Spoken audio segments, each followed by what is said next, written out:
Redwin. Ya, Tika. Rayuan untuk mengembalikan semula subsidi diesel bagi bot nelayan kelas C2 akan dibawa sebagai keutamaan dalam mesyuarat Kabinet akan datang. Perkara tersebut dijelaskan Menteri Pertanian dan Keterjaminan Makanan Datuk Seri Mohamad Sabu selepas pertemuan beliau dengan Timbalan Ketua Menteri berangkat Menteri Pertanian Perikanan dan Industri Makanan Sabah, Datuk Dr. Jeffrey Ketingan di Kota Kinabalu. Tadi disebut soal subsidi diesel perlu dikembalikan. Saya akan cuba membawa isu ini tamat sekalian Kabinet supaya tangkapan ikan dan sebagainya tidak terhalang. Dan Sabah memang kalau dibandingkan Semenanjung ikannya enak dan murah. Jadi perlu tangkapan ini dipergiatkan. Jelas Datuk Seri Mohamad Sabu, pihaknya sentiasa mendengar pandangan dan keperluan daripada pelbagai peringkat sekaligus meringankan beban golongan nelayan selain berusaha menurunkan harga barangan keperluan harian tersebut.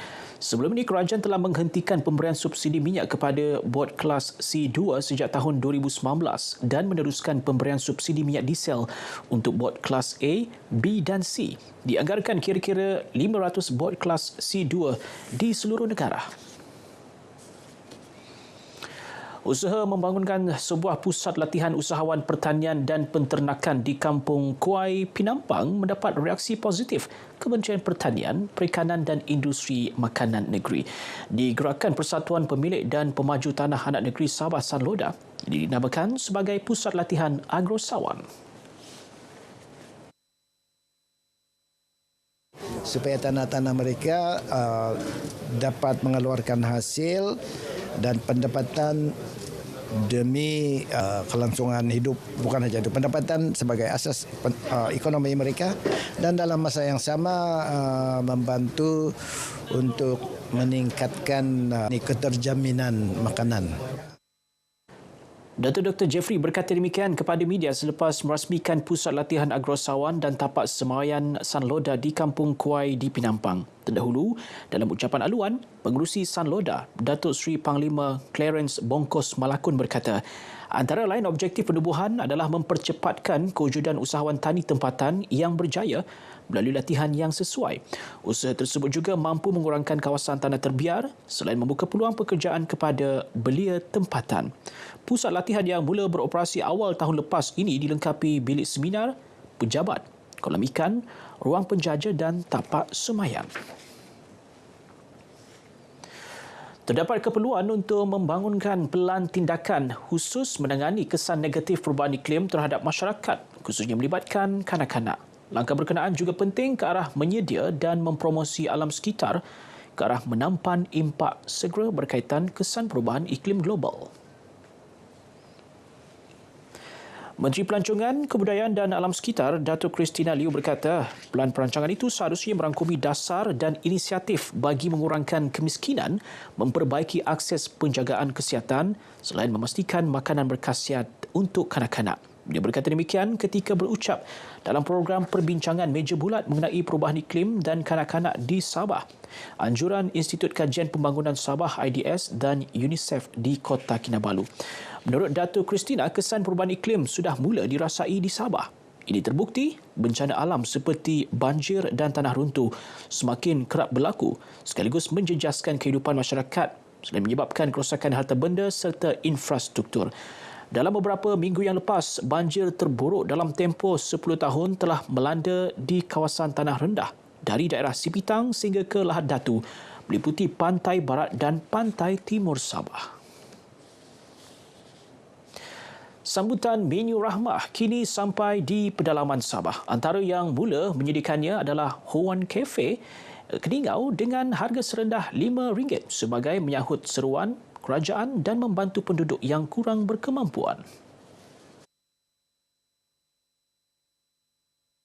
Untuk menyahut seruan kerajaan, maka restoran ini telah pun melancarkan menu rahmah yang pertama kali di Keningau, dan saya mengharapkan supaya menu rahmah ini akan ada lagi rakan-rakan lain yang coba menawarkan menu tersebut. Ini bertujuan untuk membantu masyarakat yang kurang kemampuan. Menu dia pun boleh tahan dan berpatutan. Dan selain daripada itu, menu ramah ini baik untuk di golongan-golongan yang tidak berkemampuan.